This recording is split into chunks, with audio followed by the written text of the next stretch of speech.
Il y a un vieux dicton dans le monde de l'informatique, je crois que ça date du début des années 1950, et en gros ça dit garbage in, garbage out.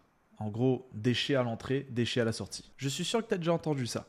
C'est un mantra, si tu veux, informatique qui a été inventé par George Fritzshell, je ne sais pas comment ça se prononce, qui à l'époque était ingénieur informatique chez IBM. Mais le truc s'applique exactement à ton cerveau et à ton système nerveux de la même façon. Si des données inexactes ou incorrectes, erronées sont entrées dans un ordinateur, son processus de résultat sera constamment erroné. Et oui, pour le coup, ça veut dire que ton cerveau, c'est l'ordinateur le plus sophistiqué avec lequel tu interagiras jamais. Tout ce que tu alimentes, ça ressort de ton système, mais de l'autre côté, sous forme de style de vie, de lifestyle en fait. Si toute la journée tu es en train de nourrir ton cerveau de contenu court, de TikTok, de YouTube Shorts, etc., est-ce que c'est vraiment surprenant qu'après, dans ta réalité, tes pensées, tes actions, ton mode de vie, ton compte en banque soient à la hauteur de ce contenu médiocre que tu fais rentrer, de ces inputs? Tu deviens ce que tu consommes. En plus, il y a un principe hermétique là-dessus qui dit « comme en haut, ainsi en bas ». Depuis que j'ai appris ça, j'ai arrêté de nourrir mon cerveau avec toutes ces merdes de TikTok, Instagram, le scroll. J'ai coupé tous les dramas dans ma vie et tous les dramas autour de moi. J'ai coupé les téléréalités.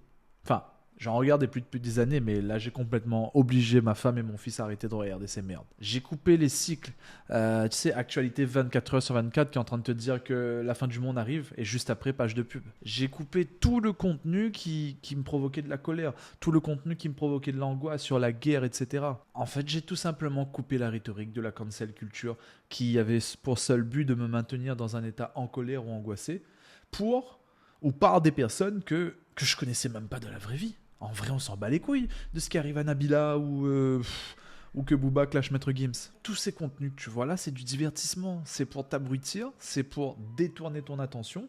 Et une fois qu'il se met en place, eh ben, il remodèle complètement ton système nerveux. Et in fine, ton système de croyance. À la place de tout ça, je suis devenu hyper draconien sur ce que j'autorisais ou non à entrer dans mon esprit. Tu vois, j'ai commencé à lire des livres écrits par des personnes que je voulais imiter. J'ai commencé à étudier les habitudes des personnes influentes ou qui ont réussi et qui sont encore des références aujourd'hui, longtemps après leur disparition. J'ai écouté des podcasts avec des gens qui ont construit quelque chose, pas des influenceurs qui essayent de me vendre un lifestyle à Bali. Et ce que je vais te dire là, c'est peut-être le meilleur conseil de tout, mais le top du top là-dedans, c'est que j'ai commencé à relire mes anciennes notes, tout ce que j'écrivais dans mes petits journaux à l'époque. J'ai commencé à étudier mes anciennes façons de penser, de la même façon qu'un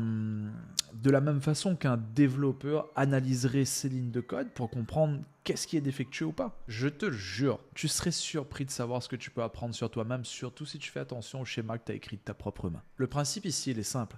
Protège ton input, donc ce que tu laisses rentrer, et tu verras que ton output, c'est-à-dire ce que tu créeras, ce que tu vas manifester à l'extérieur, eh ben ça va commencer à ressembler à quelque chose dont tu peux être fier. Parce que tu n'as pas à forcer l'output quand l'input fait déjà le travail pour toi. En bref, arrête de consommer de la merde et abonne-toi.